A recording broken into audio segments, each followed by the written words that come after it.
하나님께서 함께 해주시는 그런 우리 여름 성회 깜짝 놀랐습니다. 어쩌면 역대 최대의 하나님께서 이러한 은혜를 베풀어 주시고 수도 없이 많은 성도들이 와서 예배를 드릴 수 있었나. 그러면 몇 가지 이렇게 추측을 하며 하나님의 마음에 드시는 우리는 그것으로 준비하고 하나님의 말씀이 우리 마음속에 임하면은 무조건 순종하려고 했더니 우리 주님께서 이런 은혜도 베풀어 주시는구나. 첫 주의 은혜가 주일도 오늘도 그렇고 다음 주도 그렇고 끝나는 그날까지 계속 부어지기를 우리 함께 하나님 앞에 간절히 구하기를 바랍니다. 참 인생을 살다 보면 쓸쓸하고 외로울 때가 있어요. 못 견디게 힘들 때가 있습니다. 그럴 때 여러분들은 어떻게 그 어려움들, 외롭고 쓸쓸하고 인생의 고통스러운 가장 힘든 일을 당할 때, 그것이 질병일 수도 있어요. 자식 문제, 물질의 문제, 하여튼 사람과의 관계, 가정의 문제, 많은 문제일 수 있습니다. 그때 여러분들은 하나님께서 가만히 여러분들을 뭐를 어떻게 하시나 들여다보실 때 여러분들은 과연 어떤 결정을 하고 어떤 마음으로 어떤 기도를 하며 어떻게 예배에 임하는가 스스로 한번 생각해 보십시오. 이 땅은 아무것도 아니에요. 아무리 여러분들이 삼성그룹 전체를 가졌다 해도 그저 병들면 누워서 의식이 없는 채로 수많은 날들을 보내야 하고 아까운 이 많은 것들을 그대로 두고 가야 하는, 그리고는 심판대 앞에 서야 하는 살아온 대로 구원받은 자들 천국 가고 그렇지 않은 자들은 지옥 가며 정말 주님의 말씀대로 그대로 천국을 향하여 걸어가며 준비된 자들은 하나님의 기쁨, 예수님께서 벌떡 일어나셔서 스테반을 안아주셨듯이 우리도 그렇게 해주실 줄로 믿습니다. 가장 힘든 마음이 되었을 때, 가장 어려운 터널을 지나갈 때 우리는 가장 지혜로운 마음으로 하나님을 기쁘게 해드리는 그 마음 변치 않고 엎드려 기도하며 오히려 더 하나님의 방법으로 살아가는 지혜로운 여러분들 되시길 축복합니다. 이 설교를 하며 뒤를 돌아봤습니다. 가장 외롭고 쓸쓸하고 막막하기가 짝이 없을 때, 그럴 때가 언제 있었지? 몸은 병들었을 때였습니다.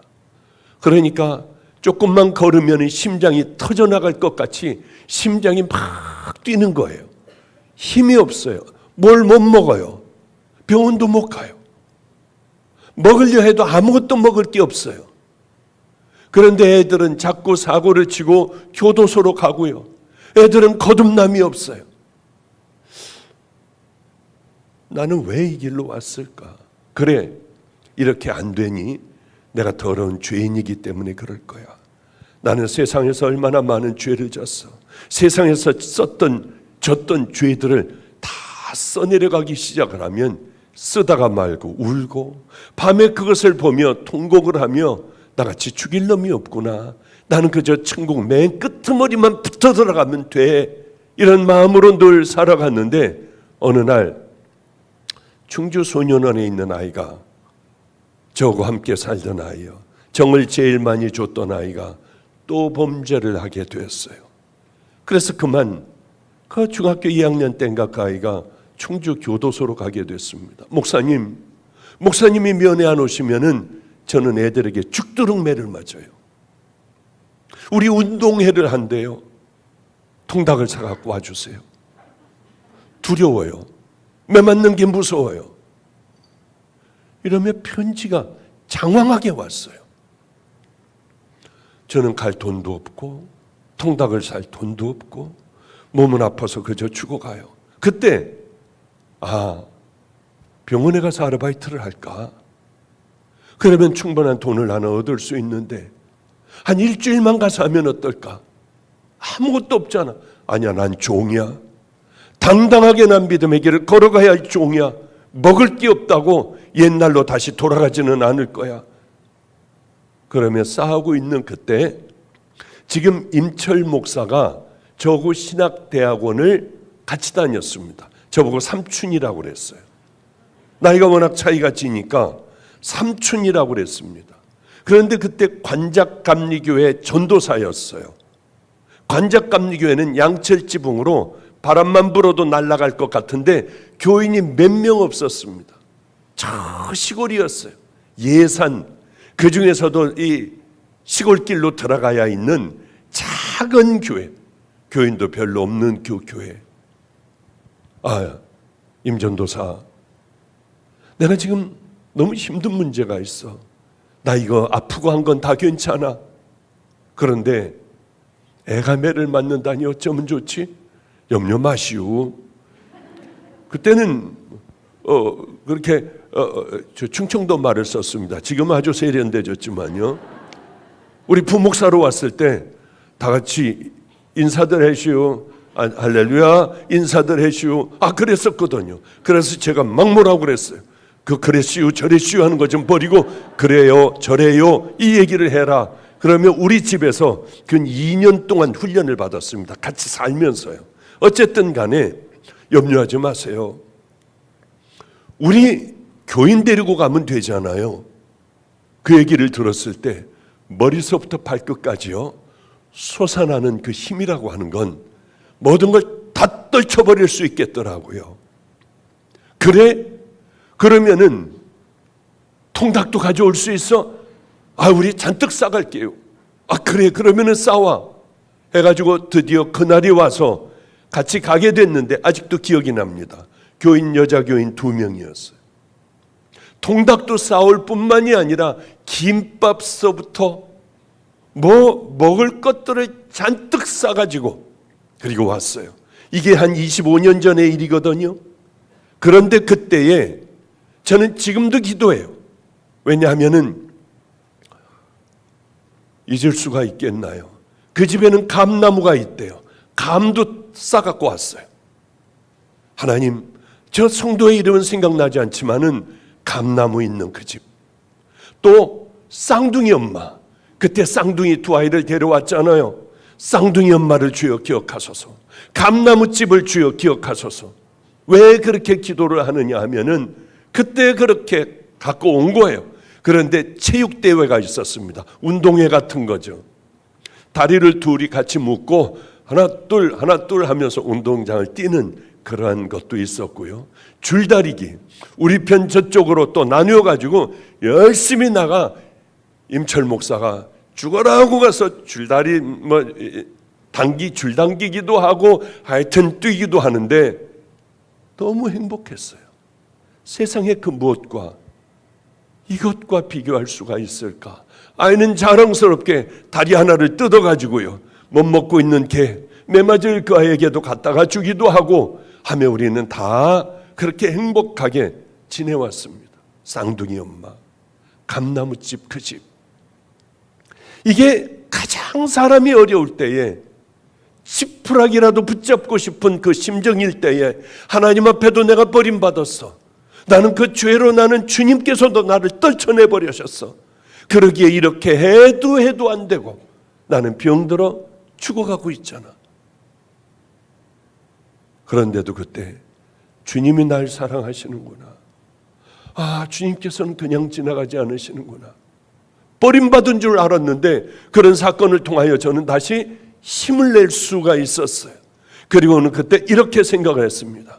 임전도사, 속으로요, 당신이 어려움에 빠진다면 나는 내 생명을 다해 당신을 구해줄 거야. 내가 만약에 그럴 리는 없지만은 잘 된다고 하면은 나는 당신에게 아낌없이 다 나눠줄 거야. 그러다가 정말 방주교회에 후계자가 필요하게 됐어요. 저는 빨리 은퇴할 거니까 하나님 앞에 기도하는데 2명이 딱 거론이 됐습니다. 목사님 보내주세요. 여러분들이 이름 들으면 깜짝 놀랄 목사가 되어 있는 한 목사고, 또 하나는 임철 목사였어요. 나는 고르지 않겠다. 당신들이 골라라 했더니 기획위원회에서도 우리는 안 고르겠다. 목사님이 골라주시면 무조건이겠다. 지금은 큰 목사가 됐지만 이 목사는 그래도 자기 주장을 할 줄 알아요. 임철 목사는 하루도 빠지지 않고 비가 억수같이 쏟아져도 산에 올라가 주여를 부르짖는, 산 꼭대기에 올라가 주여를 부르짖는 기도하는 목사예요. 제가 한 번은 기도하는데 하나님, 부목사를 빨리 구해야 돼요. 그래야지 훈련시켜 이렇게 세울 것 아니에요 하는데 제 마음에 오늘 주일날이었습니다. 예배 드리고 바로 들어왔을 때였어요. 오늘 전화를 걸어라. 그래서 왜요? 무조건 올라오라고 해라. 왜요라든가 저 저녁 예배가 있는데요, 내일 가면 안 될까요? 단 한마디라도 하면은 끝이다. 저 그 생각을 했어요. 그 마음을 주셨을 때 끝이다. 두렵고 떨리는 마음으로 전화를 했습니다. 그런데 임 목사는요, 오늘 올라와. 왜요? 우리 예배가 있는데요. 뭐가 있는데요? 한마디 없이 왜 그러는데요도 아니고 오늘 임 목사 지금 올라와. 예, 알겠습니다. 바로 지금 올라가겠습니다 하고 끊는데 이 사람이구나. 우리 주님은 그 기도까지도 다 들으셨구나 하는 그런 몇 가지의 몇 번에 당신이 이렇게 할 때 나는 생명을 다 나눠줄 거야. 거기가 무너졌을 때 나도 먹어야 하는데 다 갖다 주었던 그 교회에 다 갖다 줬던 기억이 나고, 그리고 제가 그 다음에 이렇게 될 줄 몰랐지만은 다음 타자로 누굴 삼을까 할 때 얼른 생각난 게 임철 목사였어요. 주님께서 주신 마음이라고 저는 생각합니다. 남들이 어려움에 빠졌을 때, 사람들이 다 손가락질을 하며 저놈 나쁜 놈이라고 할 때 여러분은 가서 끌어 세워주고 이렇게 세워주는 자가 되지, 이것으로 입으로 큰 범죄를 하며 아예 물에 빠진 사람을 눌러버리는 그런 사람들이 너무나도 많더라고 하는 거예요. 우리가 진정 하나님의 자녀들이라고 하면은 하나님 앞에 그런 크레딧, 하나님께서 기뻐하시는 그 길을 걸어가야지 함부로들 얘기들을 주절거려 여러분들 심판받는 그런 어리석은 자녀들 되지 않기를 바랍니다. 스스로 생각해 보세요. 내 자녀들은 왜 이럴까? 이 아이들은 왜 앞이 안 열릴까? 그럴 때 나를 먼저 뒤를 돌아보며 하나님 앞에 철저히 회개하는 그런 사건들을 하나님 앞에 철저히 회개할 때에 풀리고 열리고 우리가 이 땅에서도 천국 같은 삶을 살아갈 수 있지 않겠습니까? 반면에 4살짜리 절에 다니는 할머니가 4살짜리 저에게 아이를 맡겼습니다. 제일 고민인 때가 걔네들 운동회예요. 운동회마다 저는 늘 나가서 줄다리기도 하고 뭐 이렇게 오잼인가요? 그걸로다가 큰 박을 터뜨려 그게 터질 때는 천국에 들어온 느낌이에요. 저도 모르게 와와하고 소리 지르고 애 손 붙잡고 뛰던 그런 가을 운동회가 생각이 나요. 애하고 같이 달릴 때 빨리 뛰지 마요. 목사님 빨리 뛰지 마요. 야 조금만 더 뛰어봐. 빨리 뛰어봐. 우리가 1등 해야 돼. 왜 그때는 꼭 1등을 하려고 했는지요. 지금 생각해보면 유치하기가 짝이 없어요. 그래도 그때는 그게 전부였어요. 그런데 이 아이와 함께 인천으로 오게 됐습니다. 어느 날 저에게 그래요. 제가 늘 김밥을 쌌는데 전 지금도 그게 이해가 안 가요. 중간에다 다 시금치도 넣고 계란도 넣고 뭐 다 넣고 말면은 왜 이 중간으로 들어가지 않고 맨 가상사리로 이 모든 것들이 다 들어가 있는지요. 끝을 자름과 동시에 애들은 이따가 이번엔 나야. 그리고 서로들 그 다음 것을 또 기다리고 그걸 먹고 하는 그때가 참 행복했던 것 같아요. 그런데 인천으로 오더니 이 아이의 생각이 달라졌어요. 저는 이번 운동회에 오지 말래요. 너무 충격이었습니다. 왜? 제가 창피하대요. 왜 내가 창피하니? 다른 애들 엄마는 다 젊었는데 아빠는 젊었는데 목사님은 늙어서 싫대요. 그리고 우리 고명희 성도님 뭐 이런 성도님들하고 같이 가게 해달래요. 제가 부탁을 했어요. 아, 날 창피하게 할 수도 있겠구나. 그러면서 갔다 와서 미안했는지, 목사님 늙으면 내가 기저귀 다 갈아줄 거예요. 그러다가 화가 나면 기저귀 갈아주나 봐라 하고 나가기도 하고요. 나는 결혼 안 할 거예요. 목사님하고만 할 거예요. 평생같이 살 거예요. 그러더니 덥석 그저 20몇 살 때 방주교회 부목사하고 얼른 결혼을 해버리는데, 결혼 예식장에서 제가 주례를 하면 어떤 생각이 들었겠어요? 자꾸 기저귀 안 갈아줄래요. 나는 목사님하고 끝까지 살 거예요 하는 생각이 왜 안 들겠습니까? 그런데 눈물이 날 정도로 좋더라고요. 어쩌면 우리 부목사하고 저렇게 결혼을 할까. 4살짜리 이 아이 도둑질 할 때마다 내 팔뚝을 때려가며 그렇게 멍들도록 내 팔뚝을 때려가며 가르쳤던 저 아이가 이제는 가난한 사람, 어려운 사람에게 찾아가네. 어쩌면 제가 사모가 되었을까. 그럴 때마다 아예 옛 생각을 할 때마다 혼자 씩 웃고는 해요. 예수님이 잡히시던 그날이었습니다. 그 전에 제자들을 모아놓고 이렇게 말씀하시죠. 오늘 밤에 너희가 다 나를 버리리라. 나를 떠날 거야 너희들. 그러자 베드로가 뭐라고 하냐면 다 떠날지언정 저는 언제나 주님을 버리지 않겠나이다. 내가 진실로 너에게 이르노니 오늘 닭이 울기 전에 내가 3번 나를 부인하리라. 내가 주와 함께 죽을지언정 부인하지 않겠나이다. 그런데요, 오늘이에요. 오늘 밤 닭 울기 전에 죽어도 안 버립니다 하는데, 오늘 밤 조금 있다가 몇 시간 후에 너는 나를 부인할 거야. 베드로는 진심이었을 거예요. 그래, 맞아. 난 절대 부인 안 해. 주님과 함께 나는 죽어버릴 거야. 이렇게 다짐했을 거예요. 그 밤에 다 도망갔습니다. 베드로는 주님을 3번이나 부인한 것뿐만이 아니라 저주해버렸어요. 눈을 마주치며. 그런데 중요한 사건이 하나가 있습니다. 아주 중요한 게 있어요. 그건 뭐냐면 닭이 울었어요.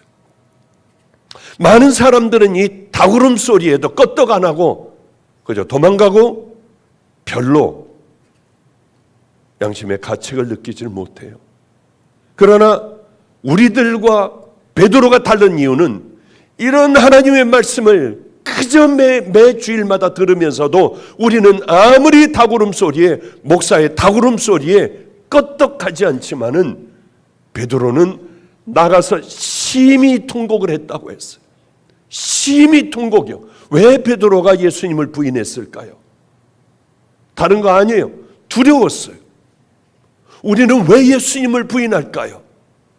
끈적거리는 쾌락. 내 생전에 그렇게 원했던 그게 내 앞에 아무도 없는데 내 앞에 딱 나타난 거예요. 우리의 편안함, 안락함을 위해서 생명을 다해 우리는 우리 주님 앞에 예배를 올려드리려고 하지 않아요. 그냥 집에서 편안하게 예배를 보려고 해요. 살아가는데 불안, 두려움, 이런 것 때문에 우리는 편안함을, 또 안정된 것을 선택하느라 우리는 주님을 부인할 때가 하루에도 얼마나 많느냐고요. 붙들리면 죽을 수 있어요. 사람들에게 죽임을 당할 수 있어요. 사람이 두려운 거예요. 사람이 무서운 거예요.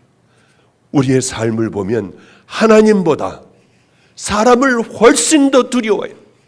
사람 앞에서는 경건하지만은, 설교할 때는 그럴듯하지만은, 사람들 앞에서 우리가 기도할 때는 그냥 머리를 흔들며 쥐어쥐어하며 기도하지만은, 아무도 없을 때 그때는 하나님을 두려워하지 않아요. 혼자 있을 때 우리가 하나님을 더 두려워해야 되잖아요. 사람들은 아무것도 아니에요. 저희 아버님이 늘 하시는 말씀이, 사람들 믿지 마. 하나님만 믿어. 사람들은 자기에게 상처가 되면 다 돌아서 다 떠나버려.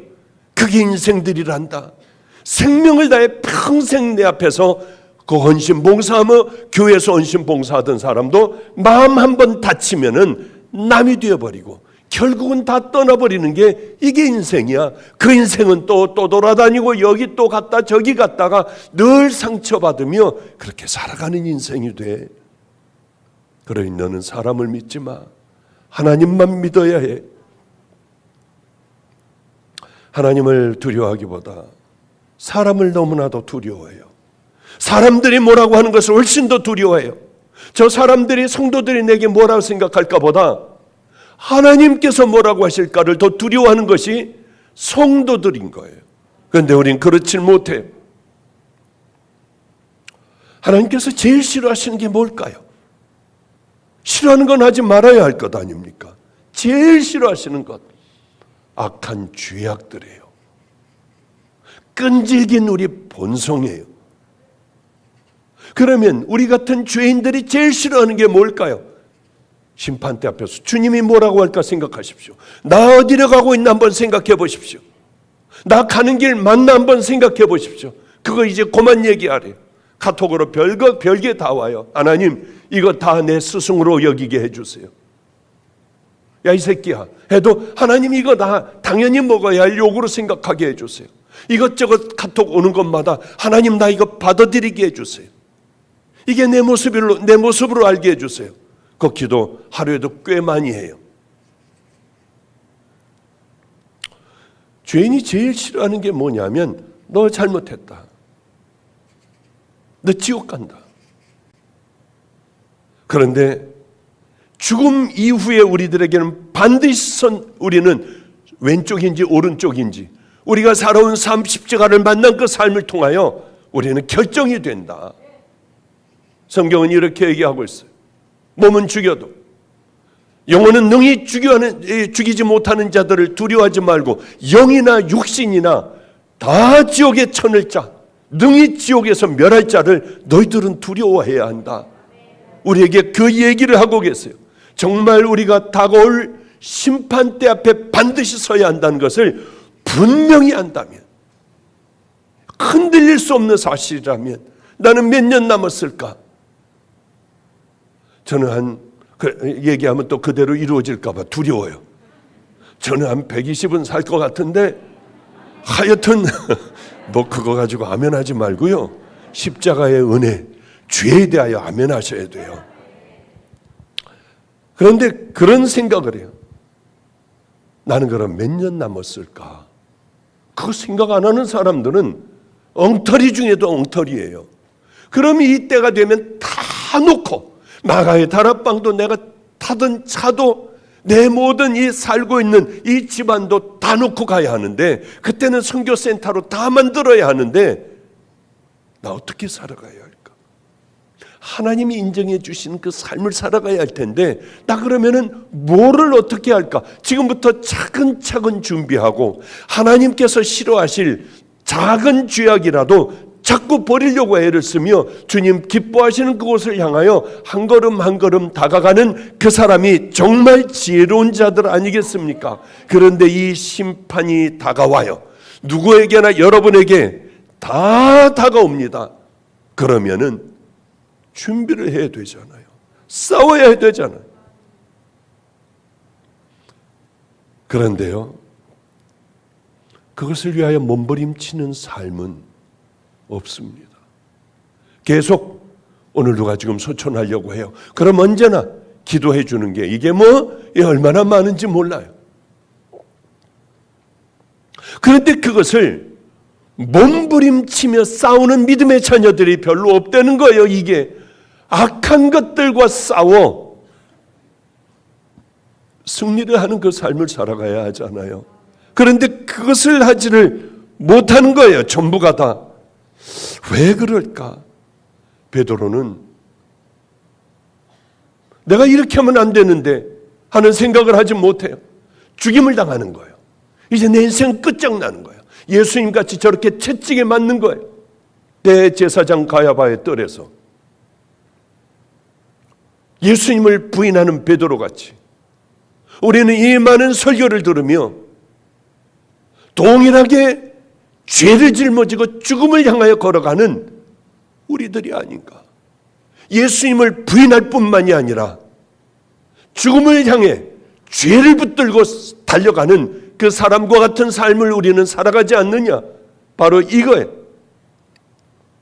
오늘 본문과는 좀 상관없지만은 이제 돌아가야 되는데요.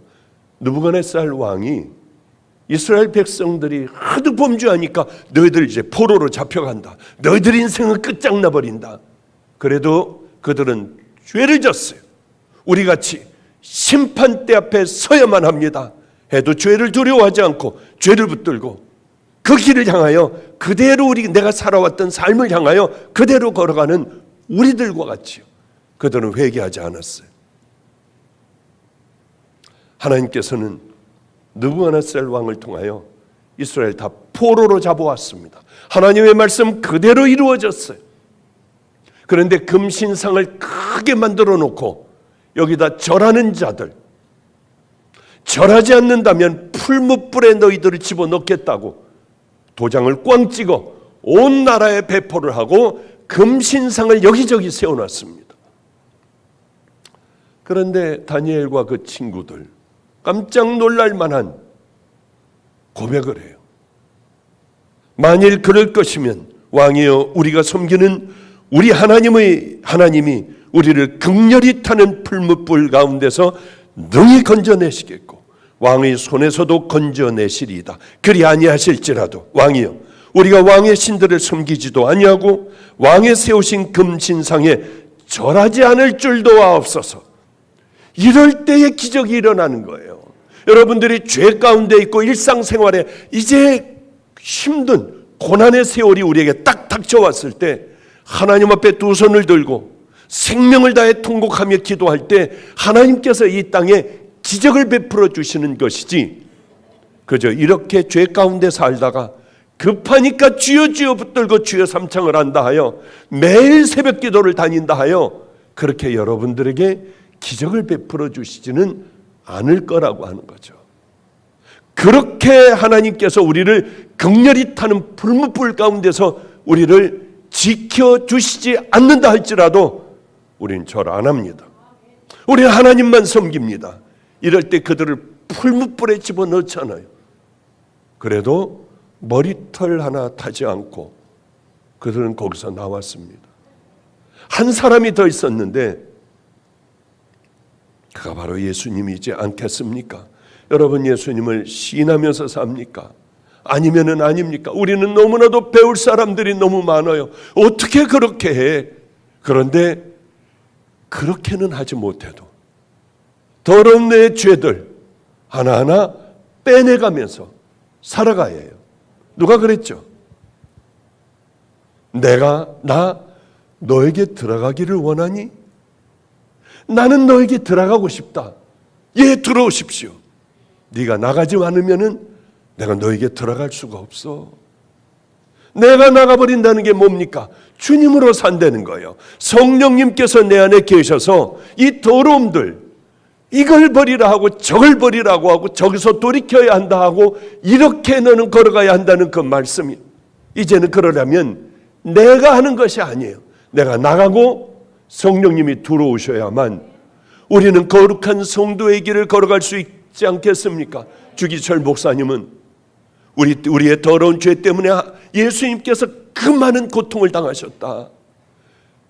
그런데 죽음이 무섭다고 우리가 이걸 피해서 되겠느냐? 소나무는 죽기 전에 찍어야 푸르르다. 백합화는 시들기 전에 꺾어야만 아름다운 향기를 낸다. 그래요. 요즘은 우리는 굳이 그리스도인이다, 뭐 그 얘기한다고 하여 누가 죽이거나 잡아가거나 하지는 않아요. 내가 예수 믿는다고 하면 저 사람들이 나를 우습게 여기는 거 아닐까? 나 혹시 불이익을 당하지 않을까? 주일날 예배 드린다고 나 혹시 사람들이 뭐라고 하지 않을까? 코로나 때문에 이러지 않을까? 나는 가는 건 무서워. 여기서 나는 인터넷 예배 드릴 거야. 이런 사람들이 얼마나 많느냐고요. 저도 인터넷 예배를 드려봤어요. 목사이기 때문에 코로나 2줄이 나오더라고요. 저번 주에 검사를 했는데 아니 말도 안 돼. 그러면 우리 이 여름 대송회를 내가 어떻게 해? 나 없는 가운데 해야 돼? 아니 왜 2줄이 나올까? 왜냐하면 주일 예배를 못 드릴 정도로 아프거든요. 목도 아프고 기침도 나고 열도 나고요. 그래서 얼른 하나님 바꿔주셔야 해요.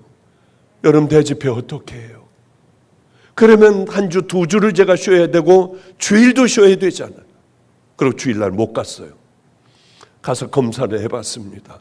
너무 감사하게 음성이 나오더군요. 이건 주님이 바꿔주셨구나. 그냥 저는 그 생각만 해요. 우리는 주님을 지금 부인한다고 뭐 잡혀가고 풀무불에 집어넣고 이것도 없어요. 그냥 너무나도 편안한 시대를 살아갑니다. 주님을 위해서 모욕당할 수 있는 것 같으면 그 찬스를 놓치면 안 돼요. 정말 바보예요. 왜? 그런 것들만 하늘나라에 쌓여 내가 이 땅에서 필요할 때 하나님 앞에 간절히 구하면 그 곳간문이 열리지 않겠습니까? 어떻게 해야 됩니까? 그러면 어떻게 해야 돼요? 저는 안성에서 그랬습니다. 거지 같은 애들이 있어요. 걔네들도 매일 우리 교회에 살고 돌아서 뭐 먹을 거 있으면 좀 먹고 잠자고 나가고 해요. 너희들 얻어먹을 때도 하나님 앞에 사람들이 보는데 2 손을 모으고 간절하게 하나님 앞에 감사한 마음으로 기도하고 먹어. 길거리에서 얻어먹으면 어때? 너는 비록 척박한 음식을 먹지만 하나님 앞에 무릎 꿇고 기도해봐. 하나님께서 너희들을 도대체 어떻게 하실지. 시험 볼 때도 아이들에게요. 시험지 놓고 꼭 기도해. 새벽기도 빠지지 말고 나와 주여 주 울며 네 죄를 버리고 그렇게 해. 초등학교 1학년 때서부터 본드를 너무 해서 비중격이 구멍이 뚫린 애가 있어요. 얘는 목사님 초등학교 1학년 때서부터 본드를 했어요. 저하고 함께 살며 너를 고쳐주실 거예요. 굿모닝 하나 하는데 아마 그건 한 달 걸릴까요? 뭐 잘은 모르겠지만은 일주일 이상 걸리는 거예요. 굿모닝. 중학교 들어갔는데도 빵점이 다 빵점이. 그랬던 아이가 강대상에서 그렇게 회개를 하더라고요. 그렇게 울더라고요. 이게 뭔 죄가 있고 뭘 안다고 저럴까? 그러던 아이가 우리 함께 살던 정태균 선교사서부터 뭐 다 알아요. 같은 친구들이니까 같이들 자라났으니까 같은 반을 했으니까. 그런 아이가 어느 날 목사님 죄송해요. 영어 하나 틀렸어요. 죄송해요. 다음번에는 100점 맞을게요. 그럴 때 얼마나 울겠어요. 제가.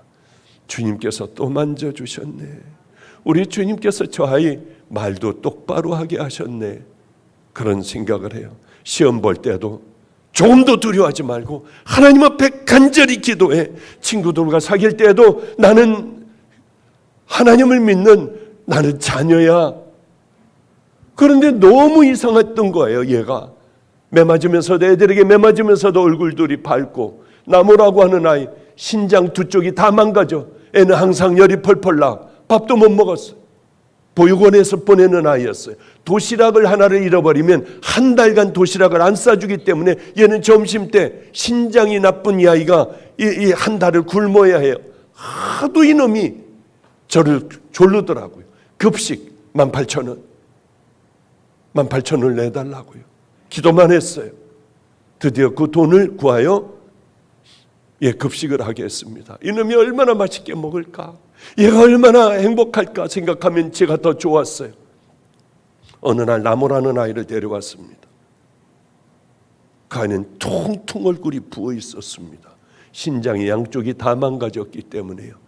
그런데 이놈이 길거리의 아이, 저하고 같이 밥 먹을 때 계란에다가 침부터 뱉어요. 그리고 지가 다 먹어요. 침 안 뱉어도 이건 다 네 거야. 그리고 제가 젓가락을 놓은 때도 있어요. 이 아이가 다 먹으라고요. 그런데 얘가 왜 그렇게 급식을 나에게 한 달만 하게 해달라고 난리를 쳤을까? 나무가 한 달간 도시락을 못 먹기 때문에요. 우리 아이도 도시락을 못 사가죠. 나무를 주기 위해서 그랬었더라고요. 중학교 1학년 때인가 하나님을 만나고 얘는 마음을 변하기 시작을 했어요. 그러자 하나님께서는 얘에게 지혜를 주셨고 중학교를 졸업하는 고등학교 1학년 때에 얘는 대입시 다 붙었어요. 대학생이 됐어요. 말도 안 되는 얘기예요. 굿모닝을 한 달, 일주일 이상 해도 안 되는 아이가 어쩌면 그 예비고사를 보잖아요. 그거 다 붙었어요. 모든 거. 뭐 하여튼 그런 거. 그리고 대학까지 붙었어요. 고등학교 1학년 때요. 저는 그런 기적을 지금은 잘 보질 못해요. 가난했을 때, 아무것도 없을 때에 애들에게 엎드려 사람들 보는 데서 기도해버려. 너는 네 친구들 만날 때마다 나는 교회 다니는 나는 그 자녀야. 그럴 때에 지금 로골로고의 장님들하고 함께 사역하는 걔 친구 같은 반애가 그걸 보고 저를 찾아와서 저하고 걔도 어려우니 저하고 함께 살게 되었어요. 얘는 왜 웃을까? 얘는 얼굴이 왜 저렇게 편안할까? 예수 믿는다면 우리는 누가 뇌물을 줄 때 단호하게 거절할 줄 알아야 해요. 그걸 저에게 카톡으로 물어볼 필요도 없어요. 불의한 일들을 청탁하면 단호하게 거절해야 돼요. 왜? 그것이 언젠가는 내 올무가 되니까. 언제나 편안하게 이렇게 지나가는 게 아니라 어떤 날은 잠 못 자는 괴로움 미쳤지. 내가 왜 그 일들을 할까? 여러분들은 물건을 사면서도 콩나물 좀 덜어놓을 줄 알아요. 가난한 그 사람이 오죽해야 콩나물 가져다 팔겠습니까? 사과를 리어카에서 살 때 나쁜 거 좀 골라요. 좋은 것들은 좀 내놓고 그 사람이 주인이 주더라도 내놓고 좀 험한 것 골라요. 그리고 잠깐 축복기도 해주고 떠나보세요. 그 사람에게 꽉 들어갈 텐데 오히려 빼놓고 더 좋은 것으로만 가져가려고 하는 우리들의 이 나쁜, 아니 하나님을 만났으면 좀 그렇게 살고 하늘나라의 모든 복들을 쌓아놓으려고 해야 하는데 왜 그렇게 야박하게 사는지, 예수 믿는 것들이 더하다는 손가락질을 받으며 우리는 살아가는지요. 이제 말씀을 좀 정리하겠습니다. 어느 날이었어요. 한번 제가 간증을 했을 거예요. 저는 차에다가 돈을 좀 놓고 다녀요. 봉투에다가 몇 장을 놓고 다녀요. 그러면 힘든 분들, 저 사람 얼마나 힘들까 하는 분들 차에 내려서 그 사람들에게 나눠주는 그 돈이 있어요. 그런데 김산성 목사, 오늘 기도인도 한 친구 있죠. 김산성 목사하고 서울을 가게 됐는데 가서 식사를 하고 김산성 목사의 부인하고 같이 이렇게 나오게 됐습니다. 그런데 키도 작은 할머니예요. 뒤에는 박스를 싣고 올라가는데 이게 잘 안 올라가지는 거예요. 이게 애를 쓰더라고요. 차가 빵빵대건 뭐하건 그냥 세우라고 그랬어요. 차가 섰어요. 저 할머니 빨리 5만 원 갖다 드려. 그리고 빨리 갖다 드려라. 그리고 뒤에서 다 밀어들, 뒤에서 빵빵거리고 난리가 났어요. 그게 중요해요? 매 맞으면 어때요? 욕설 좀 들으면 어때요? 그런데 백미러로 보니까 이걸 뭐 주는데 또 그냥 이렇게 끼뚱끼뚱하면서 와서 도로 주고 가고 그래요. 또 갖다가 주는데 또 와서 갖다 주고. 이거 왜 돈을 안 받지? 저는 이상하게 생각했습니다. 김산성 부인이 얼른 들어와 우리는 차를 출발하며 물었어요. 야, 왜 드리면 되지? 왜 이렇게 왔다 갔다 해? 목사님, 저분은 개척교회를 다니는 권사님이시래요. 그런데 선교사님이 그 선교지에서 어려운 일을 당하셨답니다. 우리가 헌금을 하지 않은데 저는 하나님 앞에 드릴 헌금이 없었어요. 리어카를 빌려 박스를 줍고 있대요. 그래서 5만 원이다 받으셔라 하니까 나는 우리 주님 앞에 내가 약속했다. 내가 박스를 받아 팔아 내가 헌금하겠다고 했다. 그럴 때 퍼뜩 저 할머니, 사개오 할머니는 하나님 앞에 가장 아름다운 예배를 드리고 있구나. 그 생각이 얼른 나. 기도하자. 저분은 가장 아름다운 예배를 올려드리고 있어. 기도하자. 자, 여러분들은 누구에게 인정을 받기를 원합니까? 여러분들은 주님이 인정하시는 삶을 그저 하루하루 살아가고 있습니까? 아니면은 세상 사람들하고 똑같은 가치관으로 난 그냥 그렇게 살아가고 있습니까? 바보예요. 위기를 모면하려고 여러분 예수 부인하지 마세요. 내 앞에 꿀 같은 끈적거리는 쾌락을 줄 수 있는 그것이 있다 해도 예수님 부인하지 마세요. 자꾸 남을 상처를 주는 악하고 더러운 골마 터진 내 삶의 상처 때문에 오는 그러한 잘못들 이제는요 축복으로 함께 하세요. 하나님 은혜로 함께 하세요. 막 튀어나오려고 하는 그것을 가슴을 치며 나를 용서해 달라고 하세요. 그런 것들만 하늘에 쌓일 겁니다. 여러분의 유익이 있다고 하여 덜컥덜컥 다 잡지 마세요. 하나님을 배신하지 마세요. 그러나 배신하는 삶을 살아왔다 해도 다구름 소리에 깨어 우리 주님 앞에 눈물을 흘리며 심히 통곡할 줄 아는 귀한 믿음의 자녀들 되시기를 주님의 이름으로 축복합니다. 기도하겠습니다. 거룩하신 하나님, 어리석은 우리들의 삶을 용서하소서. 아버지, 이제는 우리도 신앙의 철이 들어 내가 나가고 주님께서 내 안에 들어오셔서 이젠 성도의 삶을 제법 살아갈 줄 아는 말뿐인 지식뿐인 그런 거짓 명목상의 자녀가 아니라 우리는 진짜 주님의 자녀, 주님께서 고개를 끄덕거리시며 우리들의 힘겨운 이 싸움을 우리 주님 기뻐 받으시는 흥명하시는 산 제사가 되게 하여 주시옵소서. 내가 나가게 하여 주시고 주님 들어와 주시기를 간절히 소망하오며 예수님 이름으로 기도드렸습니다. 아멘.